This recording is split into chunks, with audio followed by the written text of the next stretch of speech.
Sveicināti! Mani sauc Diana. Esmu garīgais pamošanās meistars. Cilvēks, kurš pamodās un ved uz to citus cilvēkus. Un mana misija ir palīdzēt citiem cilvēkiem atnākt uz garīgo pamošanās, atcerēties patiesību par sevis pilnību, vienotību mūsu visu, katra cilvēka mūsu visu vienotību, patīkamā, vieglā, ātrā, labūtīgā veidā. Nevis kā man tas bija sākotnēji, izejot caur sarežģīto, nesaprotamo un grūto. Un šeit es pastāstīšu savu ceļu uz to, kā es pamodos garīgi. Un tas sākās 2016. 17. gadā, kad mans ķermenis saslima. Tajā laikā es dzīvoju svešā valstī, kur viss bija man svešs, man bija visi apkārt ārzemnieki. Es mācījos, es strādāju man svešā valodā, kuru es apguvu tikai pāris mēnešu laikā, lai varētu spēt tur dzīvot, strādāt un mācīties. Un man bija apmācībās grūti sarežģīti likumi, jāzina formulas, jāsaprot, un tādi pilnīgi zinātniskie, visādi matemātiskie. Jo es apmācījos uz nodokļu un grāmatvedības konsultantu, un tur bija daudz visādu nianšu. Un man tas nepatika, man bija grūti, man bija sarežģīti tur. Tas, ko es mācījos, man nekādreiz īpaši neatsaucās. Un, jā, man bija labūtīgi manā darba vietā, manā skolā man bija labūtīgi, cilvēkiem apkārt man bija labūtīgi mājās. Bet tieši tā mācību viela man nepatika. Un tāda mans ķermenis saslima, jo vairs nespēja to pavilkt, jo cik var iet uz pretestību, uz sevis, tā teikt, nodošanu, neizvēloties to, ka patiešām vēlies dzīvot, iesprostojot sevi nevēlamajā, cik var. Ķermenis pateica stop, mums ir nepieciešama pauze, atpūta. Un tas bija pirmā reize, kad es uzzināju, ka mans ķermenis ir saslimis, ka ir nepieciešama operācija, kad es paliku ar to viena, jo es apkārt visiem pateicu, tas nav nekas traks, jums nav par mani jāuztrauc, ja man bija mērķi, ka par mani uztrauc, un ka vispār man tāda situācija atgadījusies. Tāpēc es paliku viena, un kad es paliku tajā viena, es sapratu, cik ļoti es vēlos dzīvot. Ka tas, ko es daru, nav pareizi. Es neesmu līdz šim nemaz dzīvojusi. Esmu tikai sevi piespiedusi, mācīties, strādāt, būt tāda, kādu mani vēlas redzēt citi cilvēki, būt pareiza, būt laba, izpatikt citiem cilvēkiem, caur sevis piespiešanu, nevis ļaušanu sev būt brīvai, vieglai, tādai patiesi, kāda es esmu, darīt to, ko es patiesi vēlos. Un es pat nezināju, ko es patiesi vēlos uz to brīdi. Man bija svarīgi tas, ko man paskat citi, kas man būtu jādara. Un tad es izjūtu ļoti stipru vēlmi. Es vēlos dzīvot, es izvēlos dzīvot, es darīšu visu iespējamo, lai dzīvotu viegli, brīvi, laimīgi. Un es vēlāk izteicu šo vēlēšanos, šos vārdus skaļi apzināti debesīm, skatoties uz debesīm. Debesis, palīdziet man, es nezinu, ko man darīt, es zinu, ko man mainīt. Un man visi apkārtējie teica, to es pati redzu un jūtu. Bet es nespēju sevi izvest no šīs prosta, no šīs sastimēguma, izprostojuma. Es nespēju no šī būra izvest sevi, kur esmu sevi novedusi. Es nezinu, kā. Lūdzu, iedodiet man instrumentus, kā man to izdarīt. Un tad manā dzīvē ienāca tādas metodes kā astroloģija, ezotēriskās zinātnes, jo es meklēju kompensatoriku tai slimībai, kas man bija. Un es uzzināju, ka ar astroloģiju var kompensēt ar kaut kādām nodarbošanās veidiem. Un man tie bija tieši radošums. Man tie bija sava garīgā ceļa sākšana un tai atrašanās, savu atbilžu saviem jautājumiem meklēšana. Un kad es to visu sāku darīt, es sāku domāt, kā sevi radoši izpaust. Sāku to rakstīt ar kreiso roku, nevis ar labo, jau tas. Vai vienkārši pierakstīt savas domas, vēl kaut ko tur, izšūšana krustiņu dūrienā vai zīmēšana. Un sāku iedziļināties astroloģijā, zodiāko dzimšanas datumu izpētīt. Un tad manā dzīvē atnāca likteņa matrica, to dzimšanas datumu, kura par sevi uzzināt, sevi pieņemt, sevi iemīlēt. Un kad es sāku to visu darīt, mans ķermenis kļuva arvien veselāks un veselāks. Un operācija pagāja ļoti labvēlīgi un labūtīgi. Un patiesībā šim etapām, šai slimībai un tam, kas tur notika, es esmu ļoti pateicīga, jo tas man iedeva šo vēlo vēlēšanos dzīvot. Izvēli, es dzīvošu labūtīgi.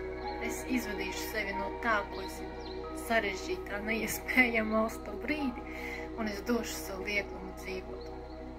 Un savienoju mani ar manu ķermeni, es iemīlēju manu ķermeni, es sāku runāt ar manu ķermeni, es sāku izteikt mīlestības un maiguma vārdus manam ķermeni, izturēties maigi mīloši, uzmanīgi skatīties, ko es ēdu, ko es lietoju uzturā, lai manam ķermenim būtu labbūtīgi. Un nākamais etaps, kad es jau sāku iedziļināties garīgajā zinātnēs un interesējos par likteņa matricu, to izpētīju, uzzināju sevi. Es to apmācījos, lai palīdzētu arī citiem cilvēkiem izzināt tādā veidā sevi, jo es ieraudzīju, ka es iegūstu sevis pieņemšanu, sevis sapratni. Ja līdz šim man likās, esmu dīvaina un nesaprotama, un citiem cilvēkiem nesaprotu, viņi mani neizprot. Tad es sapratu, kāpēc es tāda esmu, ka es esmu tāda no dabas, man ir tādi īpatnības. Un tas ir normāli, es esmu tā piedzimusi, tas ir dabiski. Un es redzēju, kur es esmu savās, tā teikt, negatīvais izpausmēs, mīnus izpausmēs, un kur es varu būt plusā. Un es izteicu savu vēlmi iekšējo pāriet uz to plusu no tā mīnusa. Un tādējādi es sāku kā personība iekšēji mainīties. Es kļuvu arvien pārliecinātāk, arvien drosmīgāk, arvien tāda runīgāka, arvien mīlošāka pati sevi, jo man galvenais uzdevums pēc likteņa matricas bija mīlestība pašai sev, ko es arī piekopu dzīves laikā. Un tad nākamais etaps. Atnāca pie manis grāmata, krievu valodā rakstītam, kā Dvēseles ceļš uz zemes un Dvēseles dienas grāmata. Un kad es to izlasīju, tā bija uzrakstīta ļoti interesantā formā, dzejiskā, ritmiskā, vienots plašs teksts, bet ritmiski uzrakstīts. Es sāku pēkšņi spontāni pati rakstīt tādā veidā tekstus, kaut gan līdz šim es to nebiju darījusi, tikai skolas laikā tur dzejolīti savai Lellai Rozai uzrakstīju. Un tas bija vienīgais. Un es sāku dzejiski rakstīt. Es biju pārsteigta, ka tad es to darīju tādā automātiskās vēstules veidā, kad es par to uzzināju, ka vienkārši velc pa papīru burtus un rodas teksts. Bet tu nedomā, ko tu raksti, vai tas ir pareizi vai nē, vai tādi vārdi vispār eksistē vai nē. Tu vienkārši ļauj pildspalvai pašai rakstīt, tavai rokai pašai rakstīt. Un es biju pārsteigta, ka izlasot šos tekstus, tie ir sakarīgi, tajos ir kaut kāda jēga. Jā, tajos varbūt kaut kādi vārdu salikumi neīpaši tur saprotami, bet ir kopīgā jēga. Un šie teksti bija iedvesmas, iekšējā spēka piepildīt, mīlestības sev piepildīt. Un tas man bija tik interesanti uz to brīdi, ka es, kur uz to brīdi neīpaši sevi vēl mīlēju, neīpaši sevi tad vēl pieņēma, rakstu sev tādus tekstus, ka mums viss būs labi, mums būs tas un tas, mēs spējam to un to, mums būs laime, harmonija, labbūtība un tam līdzīgi.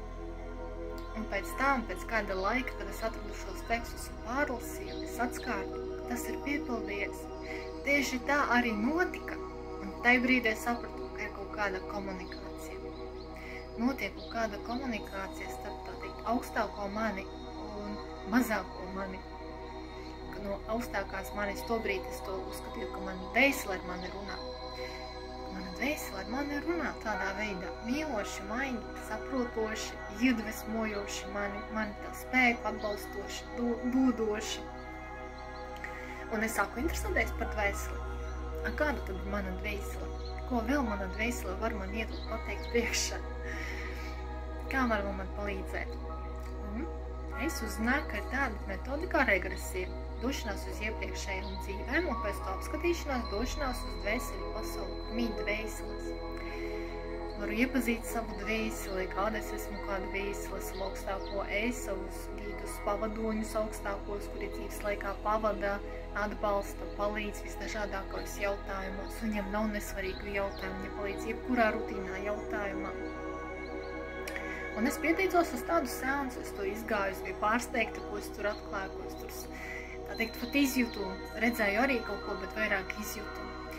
Un man palika interesanti to izceļināties vēl vairāk. Un es devos uz apmācību regresijas, lai varētu vadīt sev tādus seansus, pašai tur iedziļināties apmācības laikā, vēl vairāk uzzināt par dvēseli, par to visu virsēļu pasauli, augstāko es un tam līdzīgi.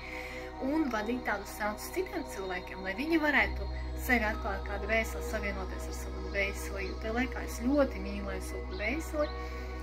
Es redzēju to ļoti mīlošu, un es vēlējos, lai arī citi cilvēki izjūt šo mīlestību no savas dvēseles.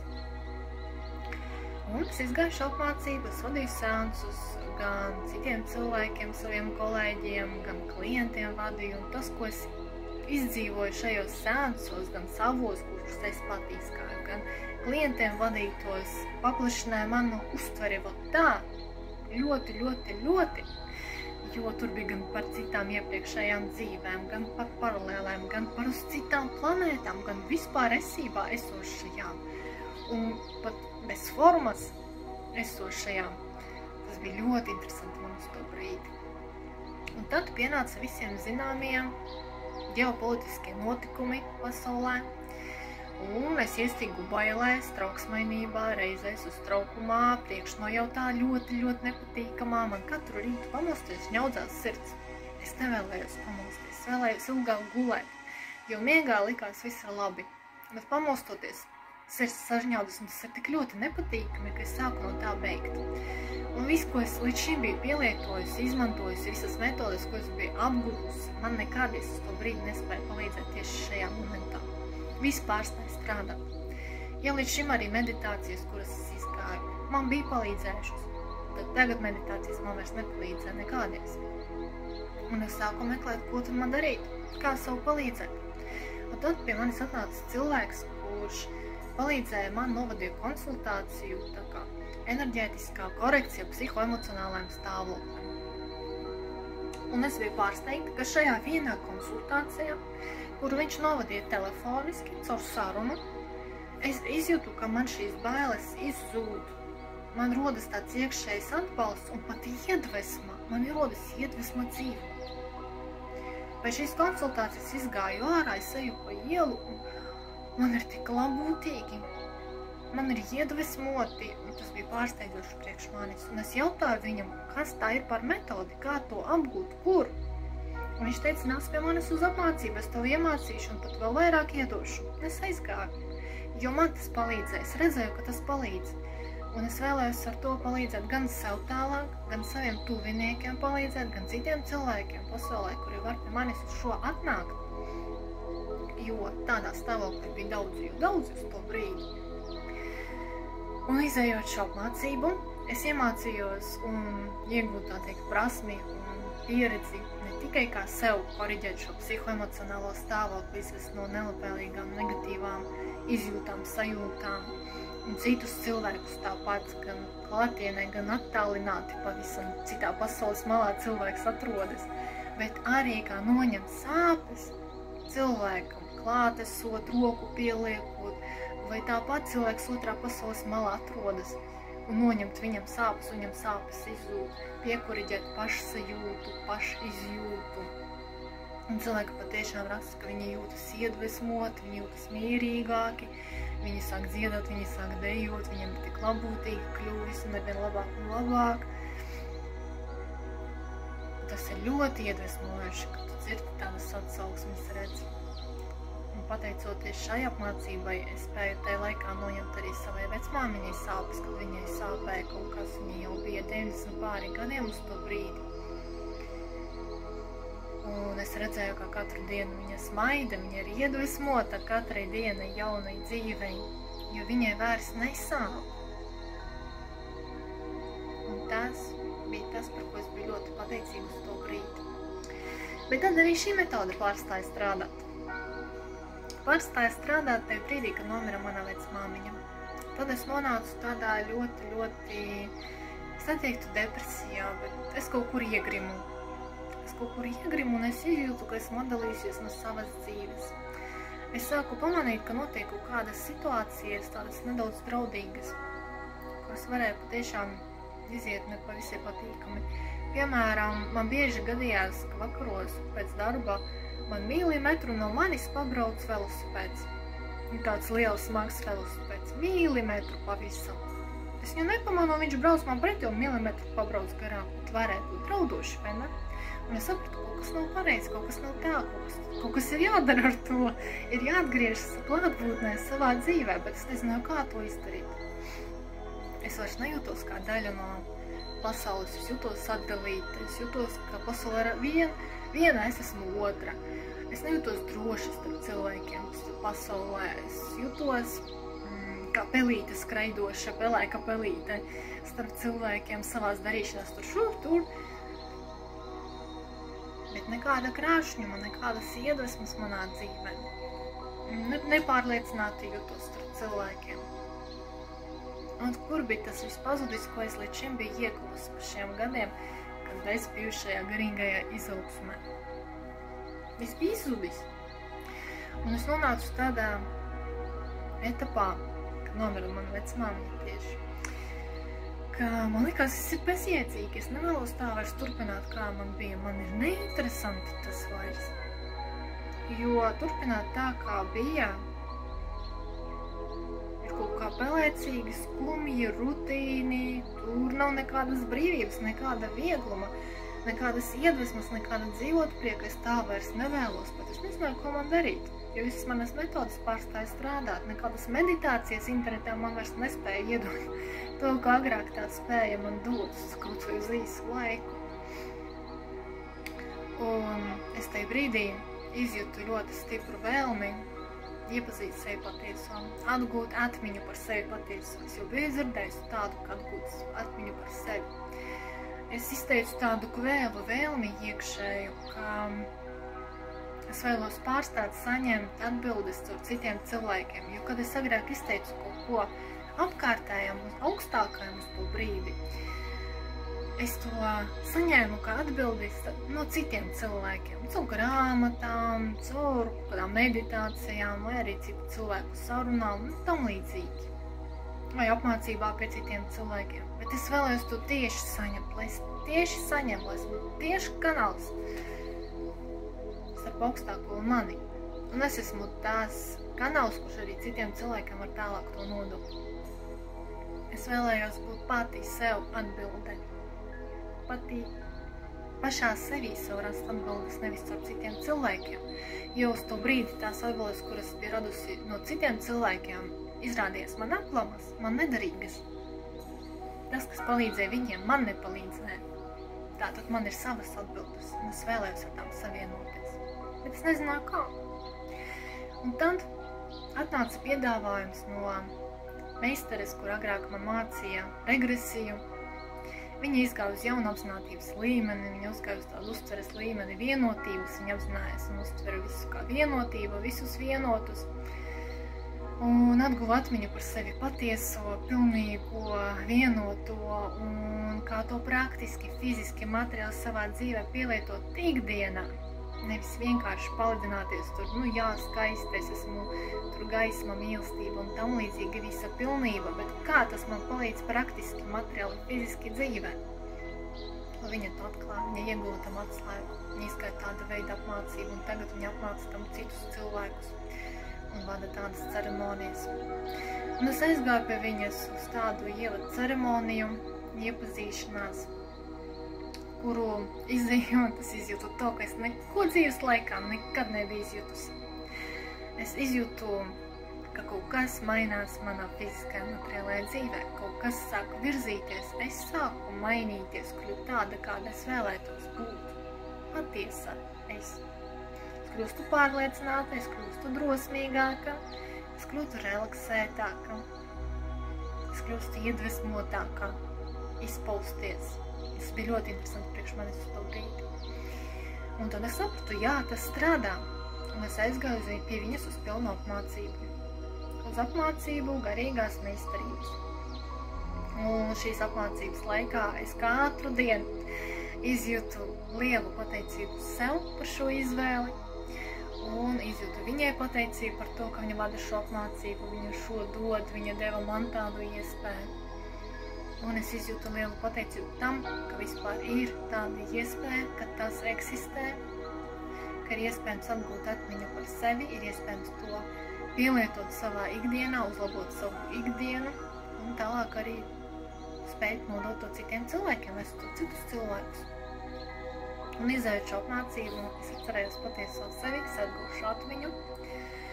Es to izjūtu, es to iemācījos pielietot savā ikdienā, un es iemācījos, kā palīdzēt pie vietā nonākt arī citiem cilvēkiem caur ceremonijām. Un izdarīt to pavisam viegli. Jo, kad es gāju šo apmācību, man bija šaubas, man bija bailes, man bija uztraukums. Es domāju, ka būs kaut kādas gāras, garlaicīgas prakses, meditācijas, vēl tur kaut kās, būs kaut kādi ierobežojumi, būs tur jābūt svētai, labai, pareizai. Es nevarēšu valkāt mini svārkus, krāšņu meikapu, es nevarēšu tur vēl kaut ko. Bet ne, viss izrādījās patiesībā vienkārši un viegli. Jo tajā brīdī, kad es veicu apmaksu šo izvēli iet vai ne, es iztēlojos divus variantus, viņus izjūtu pilnīgi. Pirmais, es neeju šo apmācību, es turpinu visu iesākto, kā tas ir. Tas ir pelēcīgi, tas ir skumji, tas ir neinteresanti, tas ir garlaicīgi. Tas ir nesaprotami, smagi un sarežģīti. Un otrs variants, es eju šo apmācību, es izgāju jau šo apmācību. Es to jau pielietoju savā ikdienā. Tur ir tagad daudz brīvības, viegluma, iedvesmas, dzīvot prieka, mīlestībās. Es jūtos tik totāli tajā brīva, tur ir tik gaišs, tik patīkama, labūtīgi.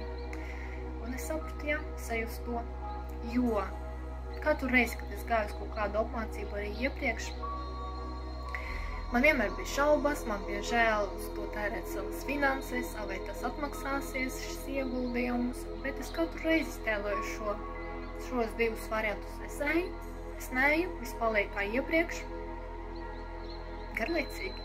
Es eju, un es iegūstu jaunu sevi, jaunu savu dzīvi. Tādā veidā es veicu izvēles savā dzīvē. Kad rodas izvēles starp veco, iepriekšējo un jauno. Un to es iesaku katram veikt. Šādu caurskatījumu, kā izjūtas pirmais un otrais variants, un tad veikt šo izvēli. Tad tā ir vispatiesākā, vispareizākā, un tā ir piepildīta ar to, ka rezultāts būs tiešām labūtīgs. Tālūk, un rezultātā es uzzināju, ka patiesībā šī apmācībā un par sevi atmiņas atgūšana ir vienkārši, viegls, ātrs process. Pavisam ne tāds, kā es to biju iztēlojusies, baidījusies, iedomājusies. Tā ir vienkārši, kā tagad es vadu ceremonijas. Cilvēks atnāk pie manis uz ceremoniju. Viņš atrodas savā mājā, es atrodos savā mājā, mēs sazvanamies telefoniski. Un ceremonijas sākumā es savienojos ar sevi, es savienojos ar vienotības līmeni. Es esmu savā uztverē vienotībā, kad es un šis cilvēks esam viens. Un es savienojos ar šo cilvēku no šīs uztveres, no šīs izjūtas. Un tad es novedu viņam ceremoniju. Šīs ceremonijas laikā cilvēks atrodas mierīgā stāvoklī, viņš ir pilnīgi apzināts, viņš sevi pilnībā apzinās. Viņš var kustēties, ja viņam sagribās ceremonijas laikā, bieži kādam sagribās padejot, pakustēties, kaut ko izdarīt, ūdeni padzerties. Tas viss ir ceremonijas process. Cilvēks sevi pilnībā tajā apzinās. Un no šī vienotības uztveres līmeņa es ceremonijas procesā veicu konkrētas izvēles, no kā atteikties un ko tā vietā pieņemt, aktivizēt. Iziet, piemēram, no stresa uz harmoniju, uz balansu. Un tas, ko es veicu šeit ceremonijas procesā, automātiski uzreiz notiek cilvēkā. Jo mēs esam vienotībā, es viņu uztveru kā sevi, tāpēc viņam tas uzreiz notiek. Un tas ir viegli, tas ir vienkārši, tas ir ātri. Un rezultātā cilvēkam uzlabojas viņa paša izjūta, kā viņš sevi uztver. Viņš atgūst atmiņu par savu patieso, un viņš arī iemācas pielietot to savā ikdienā. Jo pēc ceremonijas integrācijas procesā es palīdzu cilvēkam to integrēt dzīvē, fiziski, materiāli, kā es to daru savā ikdienā. Nav vienkārši zināt, jā, es zinu patiesību par sevi, es esmu visa radītājs, es esmu vienotība, es esmu pilnība, man jau viss ir, man tikai tas ir jāizvēlas sevi, jāaktivizē, bet kā tas dzīvē praktiski realizējas? Un tieši integrācijas procesā cilvēks to apgūst un savā ikdienā pielieto. tā nav tikai teorētiskā zināšana, vienreiz izjušana. Tā ir dzīvošana no jaunā sevis, jaunā savā dzīvē ikdienu. Un tas ir ļoti skaists process. Visa dzīve ir kā ceremonija. Tālūk, tas visumā manu garīgo ceļu. Es iedvesmoju arī tevi, ja tu vēl neesi savā garīgā ceļa sākumā vai uz atrašanās, sāku to, bet ja esi, tad iziet uz atmiņas atgūšanu par sevi. Un pat nav jāsāks uz garīgais ceļš no likteņa matricas, no regresijas, no vēl kaut kā, no tur garīgai un citām zinātnēm. Tas nav nepieciešams. Tu vari vienkārši atnākt pie manis uz ceremoniju, atgūt šo atmiņu, atgūt sevi jaunu savu dzīvi, iegūt uzlabojumus savā dzīvē, viegli, vienkārši ātri, tev saprotami, apzināti. Un sāk to visu pielietot un dzīvot labbūtīgi sevi. Jā. Paldies par uzmanību un visu to pašu labāko!